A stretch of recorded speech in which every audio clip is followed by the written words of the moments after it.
What does it take to create a vibrant, thriving life? First, the sad news is that Thoreau was right. Most people are leading quiet lives of desperation, lacking in meaning, fulfillment, and vitality. But we choose more. We choose to create extraordinary lives.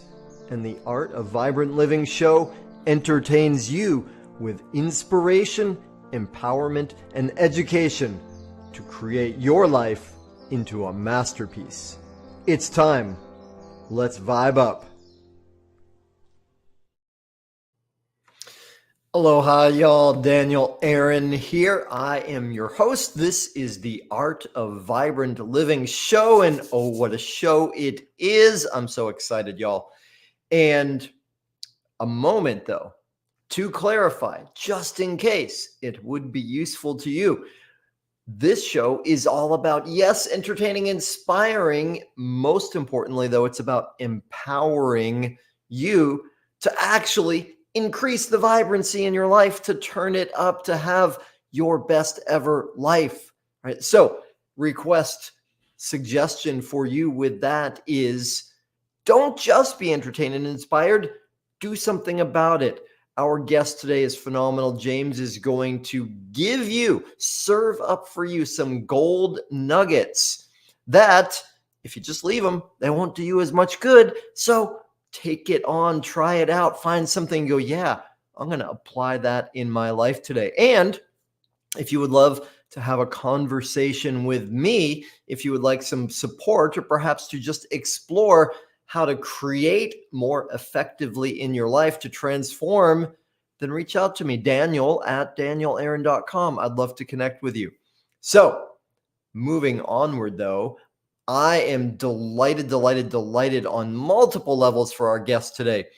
James Kawainiui is a native Hawaiian healer, mentor, and spiritual counselor, and an expert in clearing emotional and physical blockages caused by trauma, injury, or illness. James helps people embrace hope and feel better about themselves so they can find joy and happiness and live with clarity and purpose. He carries the lineage of over 20 generations of Hawaiian healers and mystics. He's also a collaborating author to 8 Amazon best-selling books and is a sought-after speaker on the authentic practice of Ho'oponopono and living a life of aloha. There is so much that is amazing about James, and I'm delighted that you are with us, James. Thank you for being here. Thank you, thank you, Daniel. Listen, aloha, nui loa kako, everybody, and welcome today. I'm excited to be here with you. Well, and I love right away the ironies of our connection here, right? You're 20 generations of Hawaiian healer, not currently on a Hawaiian island. Here I am, haole guy on a Hawaiian island. Right? Although technically, if we get to the definition of haole, right, and you can correct me on this if need be, one who does not breathe, and I believe that from my many years of training as a breath worker, I've made a little bit of progress in that area. So hopefully I'm a little more alive than the average haole. In any case, I don't think that name actually is for you. That's not a label that you need. Let's just put it that way.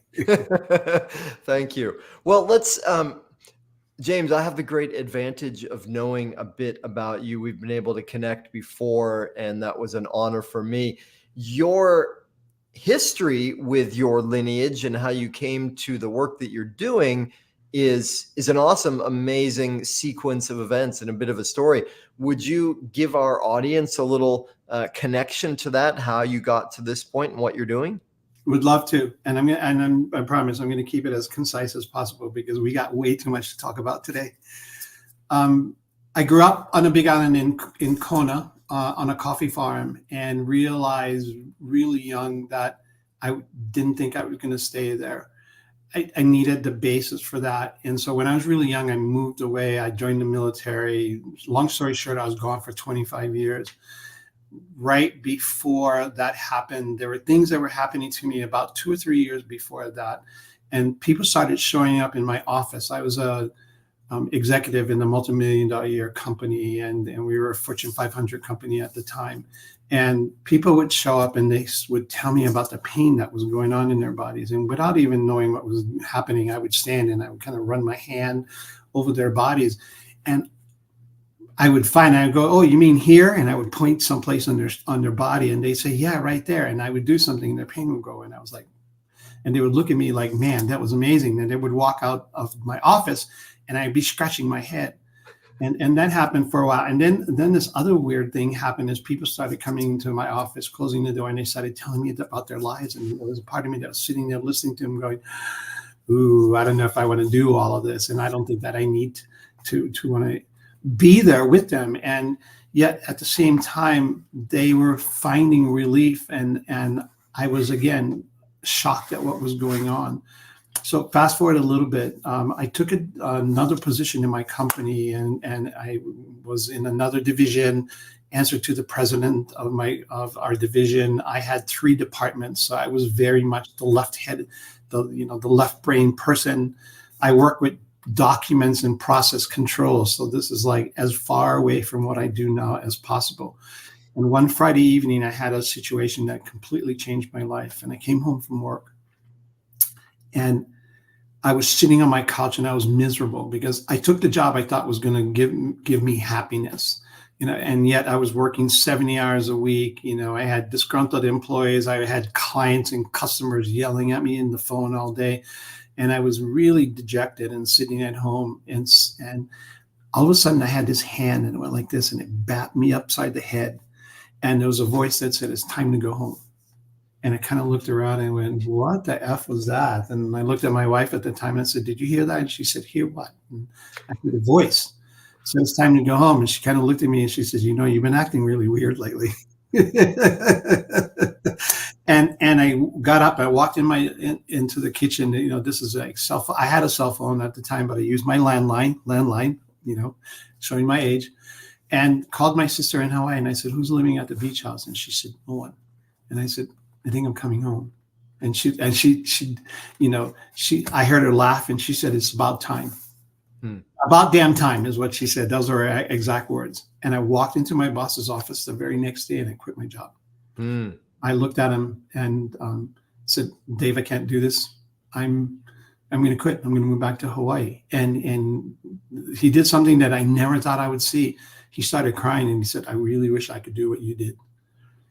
And I stayed for 2 more months. I found out later on they never found anybody to replace me because nobody wanted my job because it was such a sucky job. I sold everything I had. I moved back to Hawaii, and for the next 4 years, I literally went from this life of flying in corporate jets, expensive dinners with clients, sitting around smoking cigars and drinking with the boys and everything else like that, to living in a shack on the beach with no electricity and no running water. And I realized now that I needed that space because what I was doing was dumping this life. And at the same time, what was happening was there was this energy that was coming in. And I realized that voice that I heard was the first time I'd actually heard my kupuna, Hawaiians calling me kupuna, your ancestors. And they were talking to me. And that was 25 years ago that happened. And so this gradual understanding of what I was supposed to do and the course of finding out my lineage inside of all of that and is just the journey that I've been on. And so when I look at people now, I says, you don't have to blow up your life because that's what I did, basically. I blew up my life. But you know what? Personal transformation did not exist back then because that wasn't the buzzword that it is now. There was nothing about, there was mindfulness and people were doing that, but I wasn't part of that world. And I didn't have the tools to be able to do change any other way except to just kind of like blow it up, let it all go. So I don't recommend that to anybody. That wasn't a very good and it wasn't a very comfortable journey. Well, yeah, thank you. And what an amazing thing. And I'm with you. I don't want to linger too much on this part because I got 40 questions we could talk about from all that you said, and we've got other fish to admire in this conversation. And still, though, that moment when your boss started crying and said, "I wish I could do that." What is that? What goes on with that? I think people wish in their lives that they can be free. I think for me anyway, getting lost inside and I've never said it this way, so thank you, Daniel, the illusion of what we think we should have and what we should be.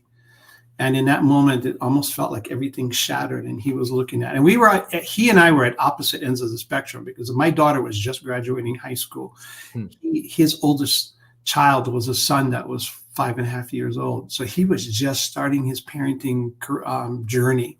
Mine was ending. And so we were on opposite ends of that. And I think everybody dreams about just, telling your boss to F off and walk away, but not what the ramifications, down line is when we start doing stuff like that. Absolutely. And part of why I ask is because I've had so many times where people said to me, "Oh, I wish I could do that." Whatever it was, nothing fancy, just living in a different culture, say, or living on an island somewhere. I seem to have lived on islands all my life. And my head scratching thought is always like, well, you could, right? There's nothing special about me. I just decided to do that. That's all. And maybe stopping you. What's stopping you? Yeah. Yeah. Well, and like you, I think part of what helped facilitate that for me, well, maybe it was like a blissful ignorance of, I didn't even think about what the consequences would be, right? And then I got into the consequences. I thought, oh, maybe I should have done it in a gentler way, but here now. And you're right, because it's only in hindsight that I was going to that I could go back, and it was years later, and I could look at that and go, wow, you didn't really do yourself any favors, did you, James? You made it as hard as you could, because it was the only way that I knew. And there was not a place inside of understanding, how to let go, how to self-reflect, how to take responsibility for what was going on in my life, and the pieces that I had put into place to create where I was at in the moment, Well, and the other, another part that I hear in your experience of that story that I can relate to too, and I've blown up my life a few times. So I think it's also, and see if this resonates for you, it's also, that's what Spirit directed, right? Spirit said to you, "Hey, time to go home, bro," right? And you listened, right? And a lot of us, I think, and maybe your boss in that moment was like, he's getting the message, but he's like, no, that's going to be too hard. That's not comfortable. Yeah. And you're right, because, I call those points, and everybody's had them in their lives. I call them lines in the sand, where you get to this point and, there's a choice that once you make that choice, there's no going back. And most people will toe that line all their life. Very few people step over it, because how do you live not knowing who you are when you make those kinds of choices? And that, for most people, is too scary. And that's why we stay uncomfortable and unhappy and miserable in our lives. Any downside to it? Any downside of what? To what I did? No, I'm kidding. Any downside to living, miserable and comfortable and, safe? I'm joking. I knew you are. Yeah. So let's go this direction, James. I'm really interested in the intersection we have here of a lot of my approach in the language I use to empower clients and students and show audiences how to create your vibrant life, right?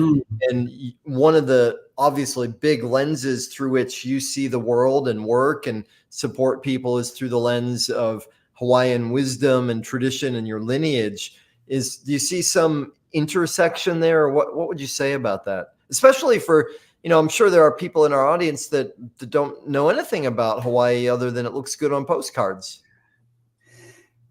You know, irrespective of all of that, then we certainly speak to that. What the Hawaiians knew, and what the you know, for lack of a better way, the shamans or the healers in Hawaii, which is part of my lineage, understood in a way that most people don't understand, is that everything is energy. Everything is energy. Everything moves with energy, and everything has energy. You know, in Hawaiian culture, we believe that everything had that consciousness of energy. Even rain had a consciousness, right? Rain, wind. It's the reason why there's over 200 words for the different kinds of wind or the different kinds of rain in the Hawaiian language, because it was all descriptive. So, and how can you make it rain on this side of the street and not rain on this side of the street? It's understanding the flow of energy, right? And emotions is energy. So as you're talking about living a vibrant life, it's really being in tune, not with what your mind is telling you, because your mind is always going to want to steer you into a place of safety, i.e. suffering, safety, i.e. survival. And being able to step back from that and go, well, wait a minute, what am I feeling in this moment? And where is the energy of that is, you know? When I work with people, I'm looking for where the energy, or how the energy is flowing through somebody's body, and being able to help people understand what that feels like so that they can have the experience themselves. And once they start understanding about how and where and why the energy is flowing through their bodies, that's where the things start to change. You know, that's where the light goes on in your client's eyes. And I know you know this feeling. And in that moment, you know, oh, they got it. They're getting it, you know? Yeah, that's beautiful. And you just laid out the triple S, right? The safety, suffering, survival, right? And I love that, because let's just call that forward for a moment, because it's, you know, like, I resonate with what you said. Of course, that makes sense to me. Although I've been in this world of personal and spiritual transformation for almost 30 years. And I suspect that safety and survival are not synonymous with suffering for a lot of people. So would you say another word about why that is the case? You know, when you ask me that question, I usually go with what comes up first. So I'm going to talk to you about what comes up first. Yeah. The ego is not concerned with quality of life. The ego and the egoic mind and that part of us is only concerned with keeping us alive.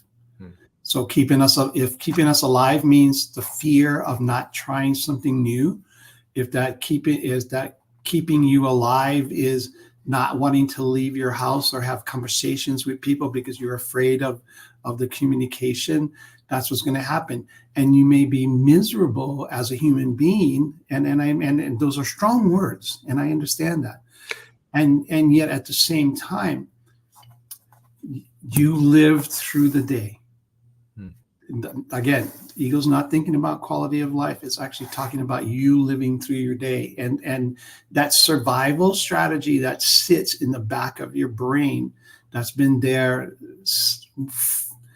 depending on if you're into evolution or not, from the first one cell protozoa that was floating in the ocean. Everything has that survival instinct. It's not the piece that's supposed to drive our life. And when we can separate that out so that I can see that this is not about survival. This is about how I feel and what I want to do and what I want to accomplish. Beautiful. I love it. Thank you. Yeah. Okay. So, well, that begs the question then.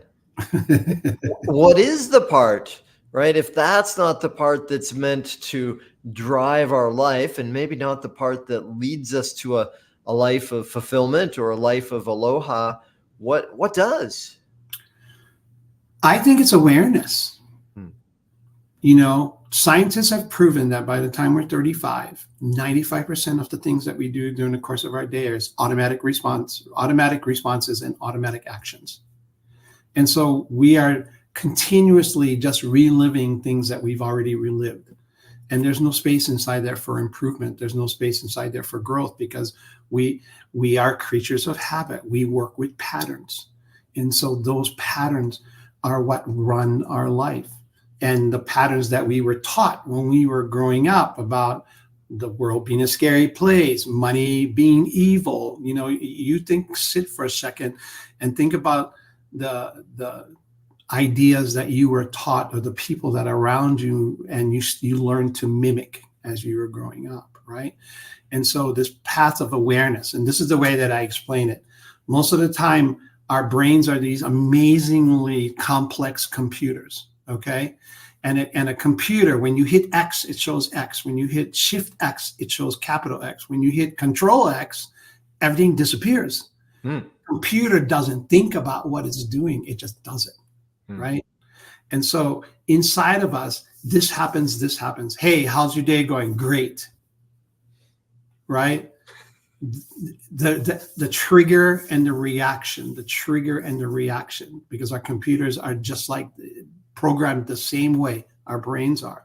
And so I talk about this as in awareness. It's like, as I can create space between what's happening in front of me and what I do, that right there, that's the space. That's the gem.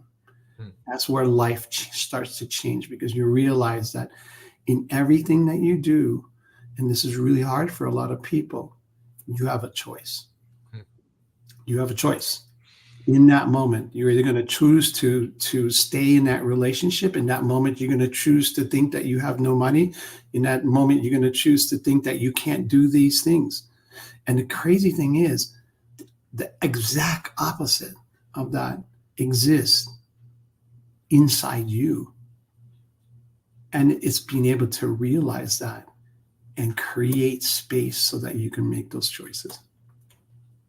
Hallelujah. I am with you. Awareness, choice. And I don't think you said these words exactly, but there's implied in what you said is ownership or responsibility. Absolutely. Right? Absolutely. There's this personal responsibility, because if we continue to look at the world and say, I'm in this place because of these things that have been happening. Yeah. Right. And some of you may or may not have heard it. And that's a victim mentality, because it's saying that all these things are the reasons why I'm where I am. And this is the way I look at it. So if I'm looking at it energetically, right? This is how I talk to people about it. Every time you do that, what you did is you just gave your energy to whatever that was. And if you're moving to your day, giving your energy to all these different things and reacting in all these different ways, then where's the energy that's inside of you to create your life? It gets diminished. I usually draw a circle with 100% in it. And then I start going, here you are talking about your past. Here you are still angry at that person. Here you are doing this. Here you are being angry here. And I start drawing, and I put amounts to those. I put totals to those, and then I say, and then I scratch the 100, and it goes to 90, and I scratch the 90, and it goes to 80. And a lot of time we talk about this, and there's all, it comes down to like maybe 20%, 30% of the energy that we have available to us to create that I just gave away without even realizing it. Absolutely. I'm 100% with you. 100%, in fact, as it is. I often think of it because I have a background in yoga, right? And we talk about energy in the electrical system. I describe it as voltage, right? Yep. And if we say you got 100 volts, but you got 10 over there and 5 over there, and pretty soon it's a wonder that you're even alive. My goodness. Yeah, and your light gets duller and duller and duller because there's less energy. Yeah. Right? There's less electricity running it. There's less electricity that you have for yourself. Absolutely. So, James, if it's all right with you, I'm going to ask you what to me feels like a kind of a tough question. Sure. Though you are the best person I can imagine to address this. And it came up for me just now. It's a question that's been there for me quite a while. So I've lived full-time in Hawaii now for 7 years. I started visiting here 25 years ago. And while I'm not a thoroughbred historian. I do understand some of the history of these islands, and one of the things that I experience here, and this came out of, we were speaking about, you used the word victimhood a little while ago, right? Here is a land and a set of people who have been legitimately victimized, right? Taken advantage of, oppressed, stolen from, abused, mistreated, right? And that's real, that's verifiable, that's horrible, right? And there's no changing the past from one perspective anyway. Not at And all. yet, what part of what I see here is there are a lot of people that are still suffering from that, and sort of that victimhood that was real in a sense and maybe unavoidable is playing out in the future now, playing out in the present, in the future. And part of me, like wherever I go in my life, I want to make things better for everybody the best I can. And yet I'm also aware, especially as a white guy who didn't grow up here, it's certainly not my place to tell anybody, hey, don't act like a victim. I remember my mother was. That'll get you in trouble there. Oh, that would get you in trouble anywhere. Anywhere. My mother was a affirmative action specialist. She was a radical feminist leader in the 70s. And I remember, like, if I had a nickel for every time she said to me as a kid, never blame the victim, right? And that's something that happens sometimes. And 100% she's right. Like, that's a horrible thing to do. Yet, if we can empower people to move beyond victimhood, then we're doing a service to them in some way. So that was, 400 too many words I just said there, but hopefully you have a sense of what I'm asking about. Well, you bring up a really interesting point, and it may not be exactly what we're talking about. We're talking about the generational programming that we inherit, right? And we can watch it and we can see it as it comes through. Just because our ancestors went through it doesn't mean that we actually have to hold on to it. And so there's this place of being able to look at that and go, that was the experience of my ancestors. I can continue to have this experience, or I can see this. And again, this is all about choice, right? Mm-hmm. What are the choices that I can make to change the way that I feel and think about my world? And in the Native American community, it's very prevalent as well. And it's prevalent in a lot of cultures where there has been, I'm going to use the word exploitation in that way. And yet, if we continue to hold that energy, okay, so we're talking about energy again. If you continue to hold that energy, you're going to keep creating that energy. And so there's a way of looking at that and going, I am, and sometimes when people are in that place, the hardest part is that you are the master of your own destiny, right? I mean, to people like that just sounds like words. There's no space inside of that, because all they feel is despair. Again, the mind is saying one thing and they're disconnected from their energy. So they're not sure about where their energy is and what it's feeling like. And so being able to see, right? So it's that place of going, just because these things happen doesn't mean that they have to continue happening. And I know, because it took a long time to unwind that thought form inside of me. And in some ways, every day there's a part of me that watches that and continues to make that choice of not falling back inside of that space, right? And it comes down to that. It comes down to that empowerment. It comes down to realizing that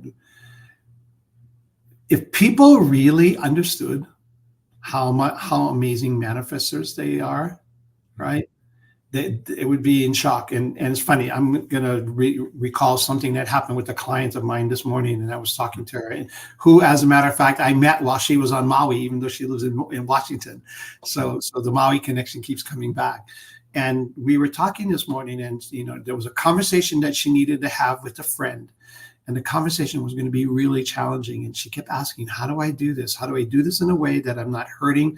How do I do this in a way that I am empowering inside myself and taking my energy back and being able to get my message across, right? And just as she said that, her phone rang. It was the friend. And the friend said, "Hey, I think we need to talk."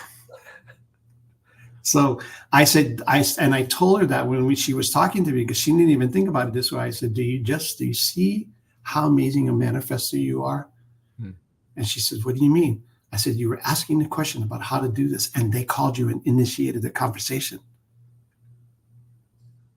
The thing about it is that we keep manifesting pain.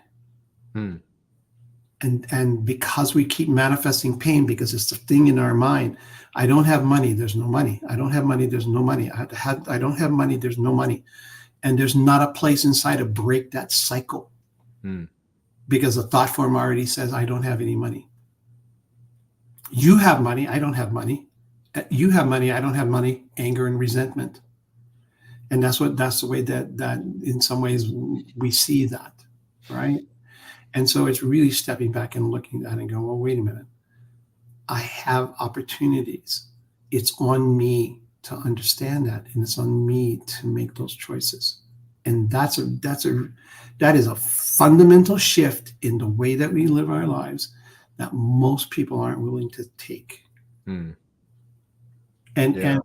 And there's no judgment inside of that. I'm not judging people for not doing that. I'm not going to do, who am I to judge you for where you are? Yet, if there's a space inside of that and you want to change and you're asking for help, I'm going to jump in there and I'm going to be your biggest supporter, because I want to, yeah, exactly. I want that to happen, right? Yeah, beautiful. I could go on. I'm going to stop, okay? Because you got to get me off my soapbox. Well, we'll hop from soapbox to soapbox, right? You've got a lot of beautiful wisdom to share, and what came to mind for me as you were sharing that last piece is a line that popped up. I remember hearing from Byron Katie decades ago. She said, "Planet Earth is a great place to be once you learn the rules," right? And that connects to me there's this line from the Bible, right, which is now known as the Matthew effect. And it goes something like, "To those that have, more will be given. To those that don't have, all shall be taken away." And to me, that's exactly what you said. If we have in here, I don't have anything, I don't have money, well, then whatever we do have is going to be taken away, because the outer world's got to correspond, right? Exactly. And that's the power of that. Again, that's the flow of the energy, right? Yeah. So if you bring it all back into that understanding the energy and what the energy is doing, for some people it may make sense. For me, it makes sense, and so that's the reason why I talk about it and I look at it that way. And so it becomes this opportunity to become more aware of. You and I were talking about this before we got on. More aware of what I'm thinking, how I'm thinking about it, right? Probably the worst place that people go is, and if you had them, and I do this with people, is one of the pieces of homework I give them is I want you to go through your day, and I want you to notice how you talk about yourself and you talk about your life. And then we're going to come back and we're going to talk about that. And so we see all the self-deprecating words, all the self-deprecating ideas and thoughts that we carry about ourselves. And all they do is continuously undermine us. And it's not helpful when we're in that place. And so it's like breaking that cycle. It's becoming aware, of that we're actually even doing that, and that we're actually even doing that to ourselves. Yeah. I'm with you. It's phenomenal how crippling, how painful, and how sad it is that we are doing that, and phenomenal how often it's the case that we can do that without even knowing that we're doing it. That's a key to the whole point right here, is we're doing it and we're not even aware that we're doing it. Yep. So I go ahead, please. No, I was just going to say, and that's a level in some ways of unconsciousness that the collective, because we got to look at, we can talk about the individual, but we're talking about the collective energy. This is the collective energy is what's driving a lot of the thought forms that we have. And so oh my gosh, that's a whole different discussion that you and I could go down, because it's like, how do I know who I am if this collective energy is driving these feelings and these thoughts all the time? And so, like I said, we do not need to go down that road. And yet that is a conversation that really needs to happen, because most people don't even know who they are, what they're thinking, and if their thoughts are their own thoughts, or what they're feeling from the people and situations around us. Yeah. Okay, cool. Well, that maybe we will go down that. Something first though, because it's right in front of me with what you were saying. This the way you put it is getting people to go through the day and notice, right, the thoughts they have about themselves. Right. When I work with clients and in my programs, I describe a similar process as, on the one hand, Hell Week, and on the other hand, Liberation Week, right? And nobody ever gets up in the morning and says, I want to hit every red light, get a speeding ticket, and get a flat tire on the way to work and fight with my boss. Nobody ever wakes up in the morning thinking that way. Why would they? No. And I'll tell you this, though, like, I've come to this, one of my coaches popped this phrasing into my head not long ago, which is how to become trigger happy, right? And trigger happy, not in the typical sense, but in the sense of, what are the things that instigate these negative thoughts about myself, right? So I have the orientation now that when I find something that leads to me being aware that, I was being mean to myself, I'm excited, because while it's painful, that's the hell part, it's also liberating, because if I can see it, then I can become free of it, right? Most people don't get excited, though, when they find out that they're doing something, quote unquote, wrong, right? And you and I talked about this before we got on the show too. We find out that we're doing something wrong, and I'm going to ask all of you out there, what's the first thing that you would do? What's the first thing that most people do? We give ourselves a hard time. Yeah. And as soon as you do that, the game's lost. Really, all bets are off the table, because it takes us back into this place of putting us back into that circle again. Really does. Yeah.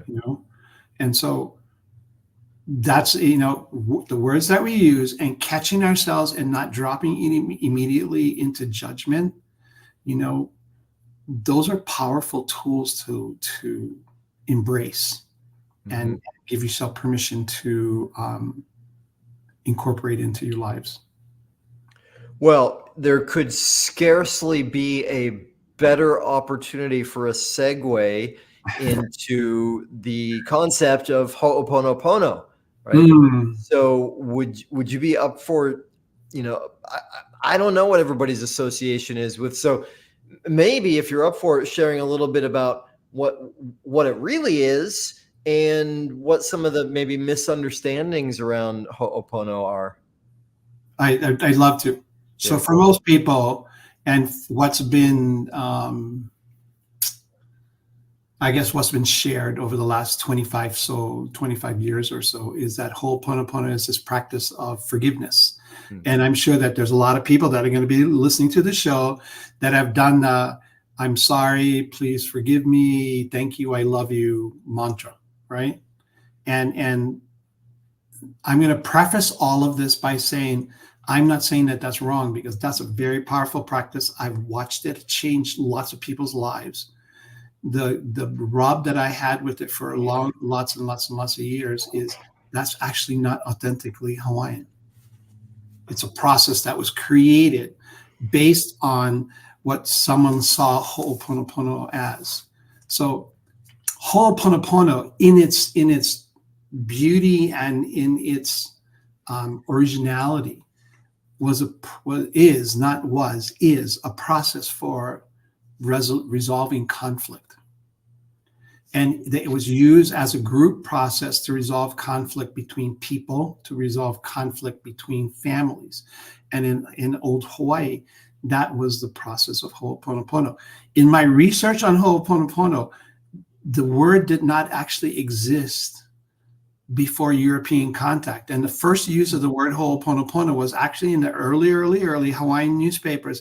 And it was referred to as the editor of the paper that was in charge of correcting and making sure that the paper was, in alignment with what it was, what it was supposed to be in its intent. And so over the years, it's kind of gotten a different meaning to it. But the reality is, ho'o is to emphasize. Ponopono is kind of emphasizing the idea of pono. And so when you look at Ho'oponopono, what we're really talking about is the concept of pono. And the concept of pono is living in right relationship with myself and the world around me. Period. And pure and simple. Okay. The pono is about righteousness. Pono is about correct. Pono is about making the right choice. In some ways, pono is about integrity, right? Because when I start living my life where I'm doing my best, not only to be in relationship and right relationship with the world around me, that takes a lot of self-reflection. And inside of the Ho'oponopono process, before everybody came together, and I'll explain the process so that people understand it.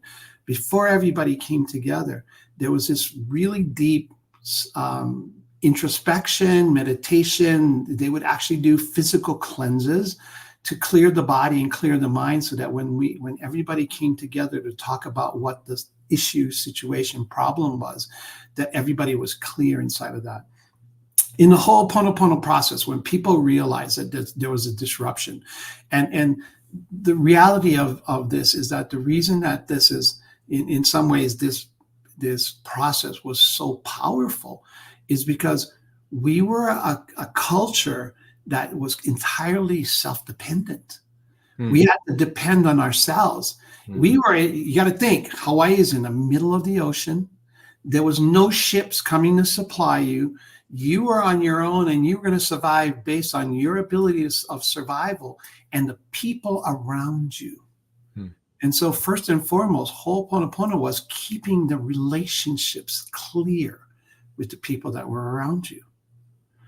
When there was conflict, the conflict might be between two people, but yet when the conflict is not resolved, it starts affecting everybody else. And so then it starts affecting everybody else, so that their livelihood or their lives change or are impacted by the conflict between that person or inside of that family, right?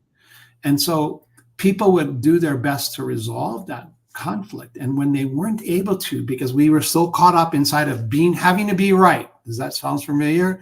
Or my way is better than your way, or however we look at this in modern times, we realized that we needed help. And so they would bring in a kahu, or they would bring in an elder who sat and would mediate the process. Because if you ever been in an argument and you're trying to explain yourself and somebody's talking over you, right? Never happens, right? or you are trying to explain to something and they are so caught inside of where they are, they're not hearing you anymore. So it was this breakdown. Really, part of Ho'oponopono is a breakdown in communication, right? There was ceremony that was involved, because Ho'oponopono to me is a ceremony.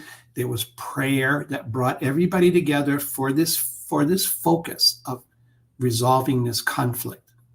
And everybody agreed to follow and allow the mediator to move the energy. Okay, that's what they were doing, moving the energy. And so part of it is that everybody in the circle, everybody who was inside of this process that came together, everybody had a chance to talk. And everybody had a chance to listen. You could not say anything while that person is. Doesn't matter how you were feeling, what they were, if you believe them or not, or what they were saying was a lie. Doesn't matter. Everybody had their chance and their opportunity to speak, and went around the circle one by one by one. Everybody would have a chance to speak and show and talk about where their grievance is and what they feel. And that was just the beginning. And then after that, it was being able to go inside and go, wow, was I actually listening to what they say? Or was I too worried about my point of view? And And I'm talking, there's a parallel between that and modern life now, because we're looking at the polarity that we're living at in our world and realizing that we've stopped communicating and we stopped talking to each other and we stopped listening to each other. And listening was a big piece of that process, right? And so once everything came together, together, and the mediator would say, okay, now that you all know, now I want you to go off and I want you to think about what's said, think about where you are, and think about how what you've done may have impacted the other person feeling this way or looking at this way. So there was a lot of self-responsibility inside of this. And there's a lot of self-reflection inside of this, because part of this is the process is having to take responsibility for where you are and how you feel. Beautiful. Forgiveness could be one of the byproducts at the end of the process, but it was not the reason why people did Ho'oponopono and why we did Ho'oponopono as a culture. No Hawaiian ever said, I'm sorry, please forgive me, I love you, thank you. I guarantee you. No, that wasn't even part of the way. It's not the way I was taught when I was growing up. It was not the way that the kupuna talked about Ho'oponopono. It's not the way that it was taught. And the more that happened, people kept talking to me about Ho'oponopono and the process, and they kept saying, oh yeah, you're Hawaiian, you must know about this process. And for lots of years, and I just kind of shook my head and I went along with it. And they got to this point where I went, and the kupuna right in the back, and you gotta tell the truth. And they were yelling at me, you gotta tell the truth. You gotta explain to people what was going on. And so I would say it wasn't until about maybe 5 or 6 or 7 years ago where I started correcting people when they started saying that to me, and I got some really strange looks, and people weren't too happy because I was telling them that they were wrong, and I wasn't telling them that they were wrong. I was just trying to explain to them what was going on. And so finally, for about the last 4 years, they've been going, write the book, straightening this out. And so I started writing a book about a year ago about the process. And so because in some ways, really Ho'oponopono can be this amazing model for personal development and self-development and self-reflection and taking responsibility. All the things that we've talked about all the way up to this point today, Daniel, are all those pieces that are inside of that, right? And atonement is part of it. Taking responsibility is part of it. Forgiveness can be a part of it. And inside the process of Ho'oponopono, and this is really the beautiful thing about that, is that the process went on, and it could be months, weeks or months that it went on until everybody came to the conclusion and everybody agreed on the solution. That was the only time that process of Ho'oponopono was complete. Because the agreement inside of that is once it's done, once everybody agrees, once you walk away from it, it is never to be spoken of again. And how many arguments and how many of you are still carrying stuff around from 20, 30, 40 years ago, or even from last week or from this morning? And how do we create this harmonious life inside ourselves and with the people that are around us if we're not even in alignment and we're not even aware of how and what we're doing inside of that process? And so that's what makes Ho'oponopono so special, is because it was that process. And then just like anything in Hawaii, what did we do? We said pule, we said prayer, and then we all had a meal because we shared a meal, because now we're back in community. And that communities come back together. And what a beautiful way to honor community and celebrate community through the sharing of, again, food, but energy, right? Yep. So we're talking about energy again. Awesome. Thank you. Well, and I'll echo and highlight a couple things you said with that. One is I love the way you spoke about the process that a lot of people think of as Ho'oponopono, right? The 4 lines to that mantra. And you did that with great respect. And yeah, it can be useful for sure. I've seen that with people. And for me, I'm an optimalist. So I say, if it's healing or beneficial for you to jump up and down 3 times and quack like a duck, Go for it, man. That's awesome. And there's a value in saying, that's not exactly what this is. Let's clear up this misunderstanding, right? Not And only clearing up the misunderstanding, but it's looking at that going, you know what? Hope that version of what Ho'oponopono is, or what people are talking about inside, that's really just the beginning. yeah, Because there's everything else that comes with it. Then is about understanding yourself, right? You know, what did they say about the door of the know thyself, right? And so it's this continuous process of looking, reflecting, being brave enough to come to this place inside yourself. And at the same time, there's a gentleness and a compassion that we have to have for ourselves.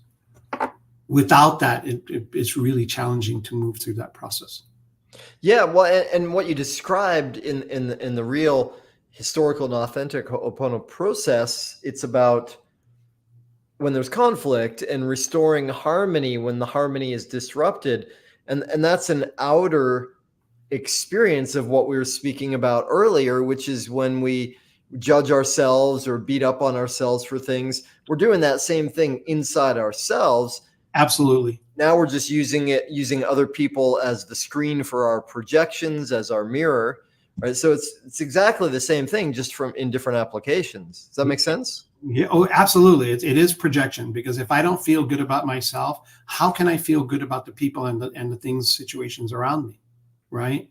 And so they are going to reflect back that feeling or that thought, you know, and when I work with people, I say that because as they change inside, they start watching things happen. And they go, James, this is amazing. This thing is happening. And I said, yeah, it's happening because watch where you are, see where you are inside of this, and realize that you're in some ways the initiator, right? So when you talk about co-creation, this is co-creation at its finest. As within, so without. Absolutely. So whew, that's a lot of ground, Daniel. We just covered a lot of ground. We really did. Absolutely. And you laid it out beautifully for us. And I was just thinking, well, we need another 6 or so hours for me to get to my other questions for you. We don't have that, not now anyway. So as we are coming around to the end of our time, is there anything that I haven't asked you about, James, that you would love to mention? No, I mean, just like you know, we're here, and people find us, or people are ready to take that step, you know, just like you are, just like anybody that is in the healing arts and our practitioners, you know, that first thing to do is to realize that maybe this is something that I can't move through on my own, and that having somebody there to guide and have us, you know, a different set of eyes or show us a different perspective on something can be really powerful. And that's not a sign of weakness. It's actually a sign of strength, because it's saying, I'm ready to take these steps because I'm not happy where I am, or I'm ready to change what I'm doing, you know?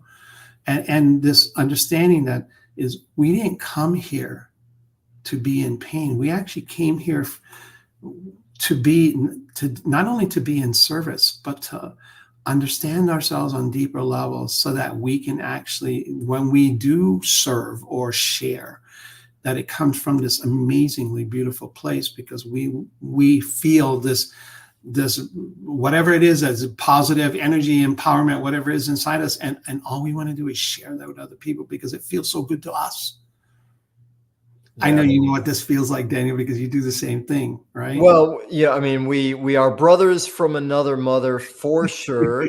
and that was a great bridge you provided for us there. So what is the best way for people to get a hold of you, James, if they want to connect or go further with you?